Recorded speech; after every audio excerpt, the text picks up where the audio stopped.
Mais um lançamento no mundo do áudio e agora para falar da tecnologia analógica que eu considero ser a melhor que existe no mercado atualmente. E Mineiro aqui vai falar novamente sobre lançamento. No último vídeo eu falei sobre aquele microfone bonitão lá da Teenage Engineer, dá uma olhada no vídeo aqui. E eu falei, antes daquele vídeo, eu falei sobre todos os lançamentos, ou aqueles lançamentos que mais me chamaram a atenção na Feira NAMM, que aconteceu nos Estados Unidos, né, também esse ano, 2023. Então, confere lá, esse vídeo também tá repleto de coisas, e lá eu falo sobre as tendências que, na minha opinião, vão reger aí o mercado por alguns anos, né. E eu vou replicar aqui essa tendência, né, porque naquele vídeo lá eu falei muito sobre as tendências relacionadas à parte de gravação, né, que, na minha opinião, microfones e pré-amplificadores, nós vamos ver uma enxurrada desses lançamentos daqui para frente, porque as tecnologias digitais, ou seja, transformações por plugins, transformações com interface de áudios mais potentes, com mais processamento, né, vão acabar sendo talvez aí o padrão da indústria daqui a pouco tempo, ou talvez já sejam, né? Clica de novo aqui no card aqui que tem um videozinho que eu falo daquela interface de áudio da Neumann, que ela lançou cheia de coisa, aquela interface, que não foi exatamente a Neumann que desenvolveu, mas enfim, já era uma interface bem desenvolvida e ela utilizou, enfim, se usou do nome para lançar aquela interface de uma forma mais para mais pessoas. E aquela interface ali me fez pensar, depois de um tempo aí, me refletindo sobre aquilo, aquela aberração que tem Cooler, que essa coisa de interface de áudio, realmente ela vai se tornar um mini computador, né? Por mais que ela já seja, hoje em dia, alguma coisa bastante computadorizada, mas elas vão se tornar mais ainda. Elas vão ter muito mais poder de processamento e você vai poder fazer coisas, se é que já não fazem, né? Obviamente se você for ver algumas mesas, né, que são lançadas hoje, tanto da Rode quanto da Yamaha, elas já estão muito computadorizadas e você tem um poder de processamento muito grande ali também. Mas eu acho que vai se tornar padrão da indústria, assim, as interfaces de áudio virem com muito poder de processamento mesmo, assim, né, para você fazer tudo em termos de transformação de efeitos, mixagem, enfim, tudo. E vai restar para a analógica fazer o quê? Transdução, no caso, transformar de onda mecânica para onda elétrica, que são os microfones que fazem isso, e os pré-amplificadores que fazem o ganho desses microfones, ou seja, um ganho limpo ou um ganho que causa alguma distorção interessante. Essa seria a parte que realmente vai ter, que eu acredito que vai ter muita coisa daqui pra frente. E a outra ponta, que é justamente nesse ponto que eu entro nesse vídeo aqui, é a ponta de transformar de digital para analógico, porque nós não ouvimos digital, nós ouvimos analógico, então precisa ter alguém que converta de digital para analógico, e é justamente sobre isso esse vídeo, que é sobre um lançamento da SPL, né, essa marca aqui alemã, que faz equipamentos muito sofisticados. SPL, se você não conhece, dá uma olhada lá nos equipamentos todos que eles fazem. Eles fazem coisas caras, né? E eu nem sei se esse aqui eu já tenho o preço dele. Será? Vamos ver se eu já tenho o preço dele aqui. Isso aqui vai ser muito caro. Acho que é um dos equipamentos mais caros que eu já falei aqui no canal. Mas esse equipamento vai custar $2.600. Ou seja, um item para poucos. Mas vamos avaliar por que ele custa tudo isso, não é? Eu tô falando que ele é o que tem a tecnologia analógica mais avançada em termos de analógica do mercado. E por que eu disse isso? Vamos direto já ao ponto. Por que eu considero essa tecnologia que eles utilizam aqui a tecnologia de ponta em termos de analógico? Que é justamente essa tecnologia aqui chamada, que eles denominam tecnologia de 120 volts. O que é isso aqui? Essas plaquinhas que estão aqui montadas na vertical, elas são amplificadores operacionais. Um amplificador operacional geralmente é um circuito integrado, que são utilizados em todos os equipamentos de áudio, né, ou pelo menos aqueles que utilizam de tecnologias com circuito integrado, utilizam amplificadores operacionais, que servem para fazer o quê? Desenvolver filtros analógicos, ganho, né, você faz pré-amplificadores com esses amplificadores operacionais, você pode desenvolver mixagem, ou seja, soma de sinais com um amplificador operacional, você pode fazer controle, né? Controle, por exemplo, de compressão, de expander, enfim, tudo isso pode fazer com amplificador operacional em termos de analógica. Ele é realmente não é um processamento, realmente é uma forma de você controlar o sinal analógico de uma forma simples, né? Porque de outra forma você teria que colocar vários transistores, afinal de contas, um amplificador operacional, na verdade, ou nada mais é do que alguns componentes, e a maioria deles são transistores. E nessa plaquinha aqui, eu acredito que sejam 2 amplificadores operacionais por placa aqui, que geralmente é isso que acontece naqueles circuitos integrados, ou seja, tem 2 amplificadores operacionais.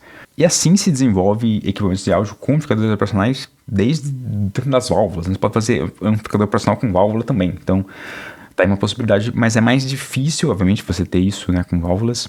O tipo de amplificador utilizado na maioria dos equipamentos de áudio é com circuito integrado. E o que aconteceu com o passar dos anos?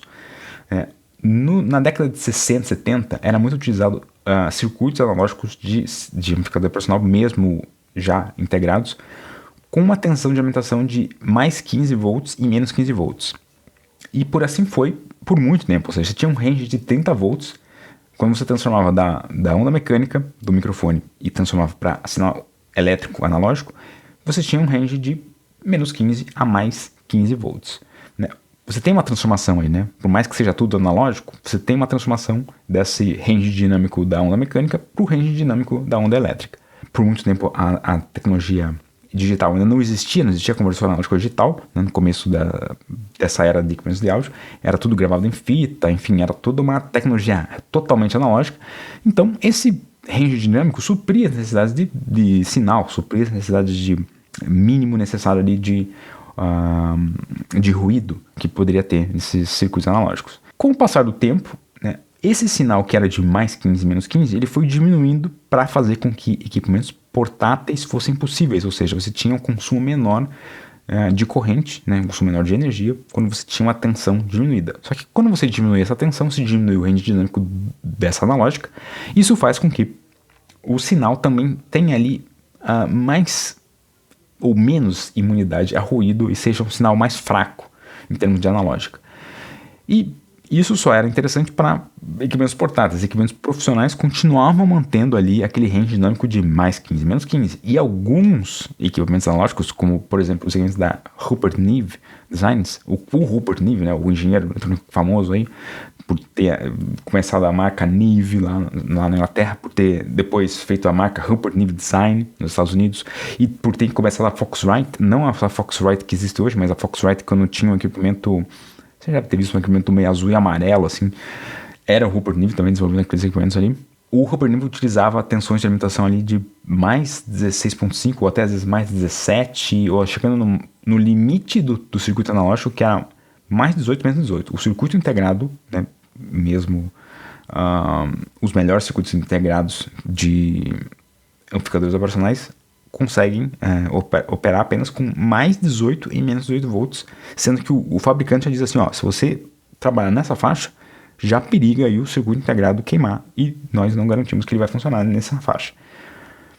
Então o que muito se faz é abaixar um pouco essa tensão, né? Isso que o Rupert Neve chegava a fazer. Ele chegava no limite, mas ele baixava um pouquinho para não ter problema de causar ali algum tipo de componente queimar com muita facilidade. Então, geralmente eu trabalhava ali com mais ou menos 17 volts ou 16.5 ou menos 16.5. E aí isso dava ali pro circuito analógico dos equipamentos dele um pouco mais de range dinâmico, mas acabava dando uma coloração também para o sinal. O sinal não era mais tão limpo assim, né? Já que nesse ponto os circuitos integrados começavam a sujar um pouco o sinal, mas dependendo da aplicação isso é até interessante.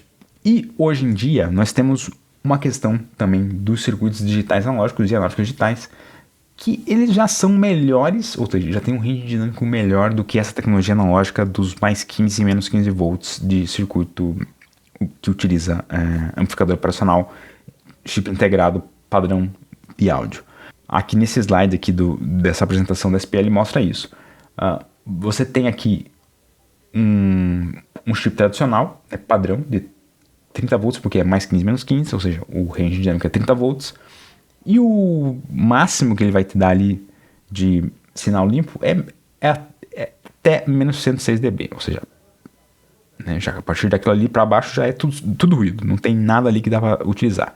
Enquanto que essa tecnologia de 120 volts desenvolvida pela SPL já consegue chegar até menos 114 dB sem ter ruído. Essa tecnologia da SPL é melhor do que o melhor DA que existe, então isso é bom, porque você tem que realmente ter uma analógica melhor para que ela chegue sem distorção nenhuma nesses conversores DA, para que eles consigam realmente fazer a conversão correta. Senão não faz sentido nenhum você ter um conversor, um analógico que suja o teu sinal para daí ser convertido. Então, por isso que essa tecnologia é muito interessante. Os 30 volts eles estão muito relacionados aos 24 bits. Né? O limite dos 24 bits e o limite dos 30 volts da tecnologia de padrão, de circuito integrado padrão, está muito casado. Ou seja, uma vez que você tem um chip melhor de 32 bits, você obrigatoriamente tem que sair desse padrão de alimentação mais 15 menos 15 volts e possivelmente realmente para um range muito maior, que no caso é 120 volts. Por que eles chamam de 120 volts? Porque a alimentação, no caso do circuito,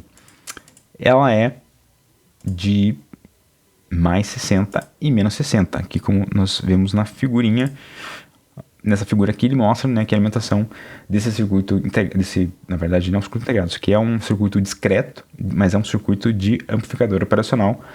Discreto porque são componentes discretizados, né? São componentes que você vê os componentes ali sendo... Os componentes montadinhos ali não estão integrados, né? São componentes que foram desenvolvidos uma placa especial para eles, então eles chamam de circuito discretizado, com componentes que você percebe ali. E você vê que tem resistores, tem capacitores e transistores aqui nessa placa. Não me parece um circuito tão difícil assim, mas obviamente que muitos testes, muitas simulações têm que ser feitas, muitas comparações, né, para ver se realmente o sinal, aquele sinal elétrico que é gerado é um sinal de áudio que realmente é melhor. Então muita comparação de ouvido, né, tem que ser feita, né, no sentido de vamos ouvir isso e vamos ouvir aquilo. Então aqui a SPL coloca isso como realmente sendo a melhor coisa que eles conseguiram inventar foi esse circuito aqui, e realmente faz muito sentido esse tipo de circuito, né, que é uma coisa que você não consegue fazer de outra forma com os circuitos integrados, né, porque os circuitos integrados tradicionais vão queimar com essa tensão.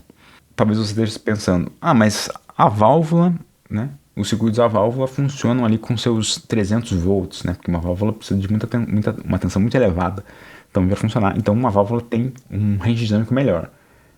Sim, mas eu acho que tem uma confusão que as pessoas fazem, que as pessoas acham que os circuitos da válvula que hoje em dia são desenvolvidos são os mesmos circuitos que eram feitos no passado. As melhores válvulas foram produzidas até a década de 40. Por que depois a válvula começou a ser produzida de uma forma pior, por assim dizer? Por questões dos metais que eram utilizados nela. Eram utilizados metais muito pesados, ou seja, se aquelas válvulas lá dos anos 40, lá, tipo, alguém jogasse no rio, por exemplo, tipo, destruiria ali a natureza em poucos meses de tanto metal pesado que existia naquelas válvulas. E por conta disso foram retirados alguns componentes, que aqueles componentes que faziam a válvula dela ter uma durabilidade muito boa, dela ter uma linearidade muito boa, dela ter menor índice de ruído, enfim, tudo de bom que a válvula tinha, né, era devido a esses componentes pesados. Aí houve uma redução desses componentes de metais pesados, e deixou-se alguns poucos metais pesados, né, tipo chumbo, metais pesados que até ali a década de 90 ali, mais ou menos, existiu. Ali, a partir da década de 90 para cá, até o chumbo tinha que ser tirado das válvulas, né? Não pode ter chumbo, não pode ter, enfim, metal pesado nenhum nas válvulas, e por conta disso, hoje em dia as válvulas que existem no mercado, que são fabricadas, elas são muito sensíveis, elas são muito ruidosas, elas são muito... Enfim, tem muitos problemas para você desenvolver um circuito bom com as válvulas que hoje são utilizadas. Então, é isso que as pessoas não percebem muito, sabe? Na questão de, ok, a válvula é interessante para algumas coisas, é interessante você ter uns circuitos valvulados para certas aplicações, mas você depende sempre de circuitos transistorizados para fazer ali com que exista menos ruído, mais linearidade. Enfim, porque se for só um circuito à válvula, ou só circuito valvulado, com as válvulas que hoje são produzidas, não se consegue ter a mesma qualidade que você tem com componentes discretos, como é o caso aqui dessa placa da SPL, que utiliza aí, na minha opinião, a tecnologia de ponta em termos de analógica, né, utilizando uma tensão muito alta, porque a tensão muito alta também evita o quê? Na verdade, faz com que exista uma imunidade maior a interferências eletromagnéticas, ondas de rádio, interferências de outras fontes, né, que podem gerar algum tipo de ruído, porque uma tensão alta não se vai se desestabilizar muito fácil, né? Ao contrário de, por exemplo, se for um circuito de 5 volts, se desestabiliza, se fica instável, né, ou desestabiliza muito fácil, com ondas de rádio, enfim, com qualquer tipo de ondas de celular, enfim, esses tipos de equipamentos analógicos sofrem muito quando são alimentados com uma tensão muito baixa.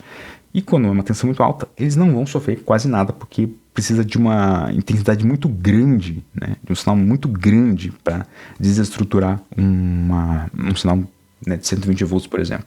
Esse equipamento aqui, em especial, ele tem uma outra tecnologia, que aí não é mais relacionada à eletrônica em si, quer dizer, na verdade um pouco é também, mas é uma tecnologia que faz com que você consiga ouvir o som de uma forma mais realista utilizando fones de ouvido. Eu já falei no outro vídeo, clica aqui nos cards, onde eu explico para você como utilizar o seu fone de ouvido com plugins específicos para que você tenha ali uma sensação de estar ouvindo como se fossem caixas de som. Porque quando você ouve com caixas de som, naturalmente, a caixa de som está do lado direito, está enviando o som, obviamente, mais para perto do seu ouvido direito, mas o seu ouvido esquerdo também vai ouvir o que vai sair dela. Então vai se misturar esse sinal da mesma forma que do lado esquerdo. Então você tem esse sinal estéreo, que é essa figura estéreo que é criada no ambiente, ela é muito dependente do ambiente e muito dependente da sua posição em relação às caixas de som.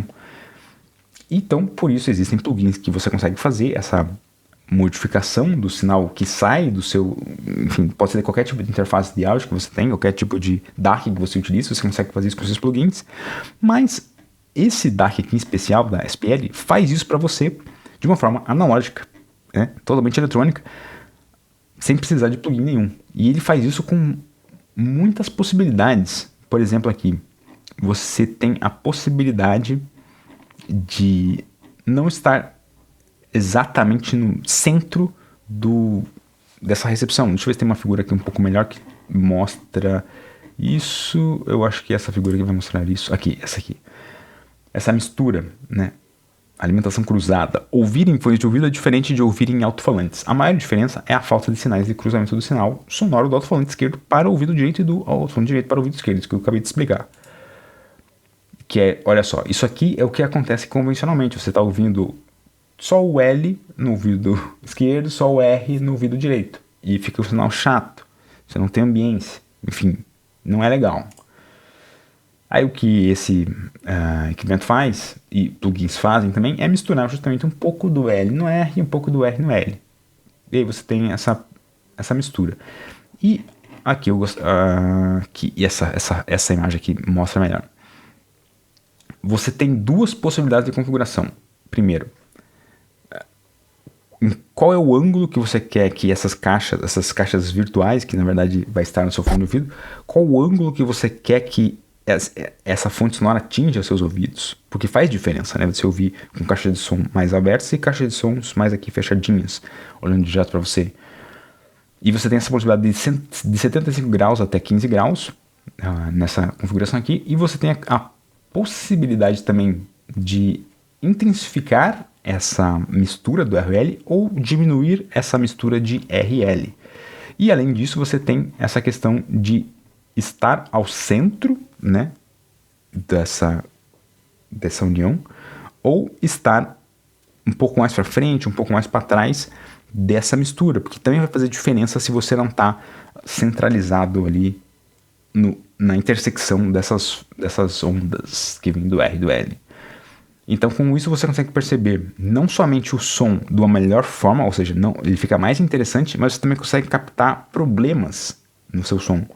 Porque uma forma de você captar esses problemas que acontecem quando, por exemplo, você está masterizando um som, é justamente sair desse ponto ideal, né? Porque é fácil você ficar só ouvindo com fones de ouvido e ouvindo R e o L bonitinhos ali, sem se misturar, e você acha que está tudo perfeito. Mas aí quando acontece essa mistura num ambiente, que muitas pessoas ainda utilizam caixas de som, motores de áudio para ouvir sons, para ouvir música, quando uma música se mistura num ambiente, pode ser que ali aconteça um problema. E você não vai ter essa noção se você não fizer essa possibilidade para você ouvir dessa forma a música.